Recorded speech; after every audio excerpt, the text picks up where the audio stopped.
Nas semanas antes do parto, o corpo produz menos progesterona e aumentam os níveis de outros hormônios.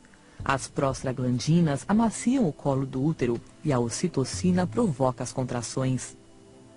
As contrações do trabalho de parto são ritmadas e doloridas e vêm cada vez mais fortes. Os músculos verticais uterinos se tensionam e fazem o colo do útero abrir. Os músculos no alto do útero contraem e relaxam, empurrando o bebê para baixo. O tampão, uma camada de muco que fecha o colo do útero, pode ser eliminado alguns dias antes ou então no meio do trabalho de parto. Quando a bolsa rompe, o líquido amniótico escapa, às vezes em grande quantidade, às vezes aos poucos. O colo do útero começa a dilatar e ficar mais fino. Quando a dilatação chega a 4 centímetros, começa a fase ativa do trabalho de parto, com contrações mais fortes e frequentes. Com 8 centímetros começa a parte mais dolorida do parto. A dilatação é considerada total quando chega a 10 centímetros e pode surgir aí uma grande vontade de fazer força. Isso quer dizer que começou a fase expulsiva do parto. A cada contração o bebê desce mais. Os ossos da cabeça se aproximam para que ele passe pelo canal de parto, que é estreito. A cabeça do bebê fica visível por fora. Está chegando o grande momento. Com mais algumas contrações e um pouco de força, aparecem o rosto, os ombros e o resto do corpo. Na terceira e última fase do parto, a placenta se desprende e sai. O bebê começa a respirar sozinho e a incrível aventura do parto termina.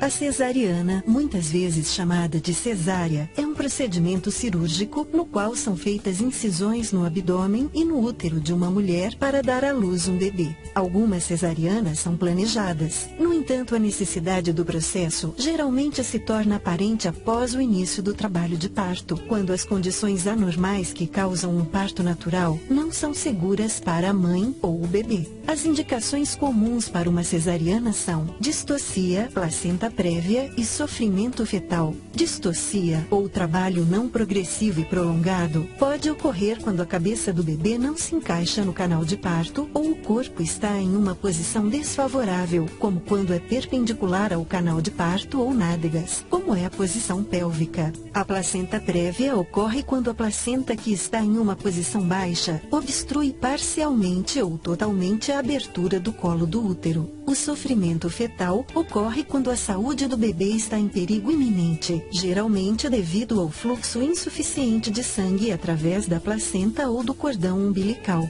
O sofrimento fetal pode ocorrer quando a placenta se separa da parede uterina antes do parto, ou o cordão umbilical se comprime ou asfixia. Outras condições que podem exigir uma cesariana incluem nascimentos múltiplos, grandes tumores do útero, herpes genital ou outras infecções ou problemas de saúde, como hipertensão ou diabetes não controlada. O médico pode utilizar a ultrassonografia e um monitor fetal do coração para ajudar a decidir se o bebê deve nascer por cesariana. Quando uma cesariana se torna necessária, será preparada para a cirurgia. Na maioria dos casos, uma anestesia peridural é administrada para anestesiar a parte inferior do corpo. No entanto, às vezes é usada a anestesia geral. O médico começará fazendo uma incisão no abdômen. Será uma incisão vertical, um pouco abaixo do umbigo, até a parte superior do osso púbico, ou muitas vezes uma incisão horizontal em cruz e um pouco acima do osso púbico. Esta incisão é geralmente chamada de incisão biquíni. Em seguida, o médico realizará uma segunda incisão na parte inferior do útero. Após a abertura do útero, o médico rompe a bolsa amniótica se ainda estiver intacta e em seguida o bebê nasce. O tempo entre a incisão inicial abdominal e o nascimento é normalmente de 5 minutos.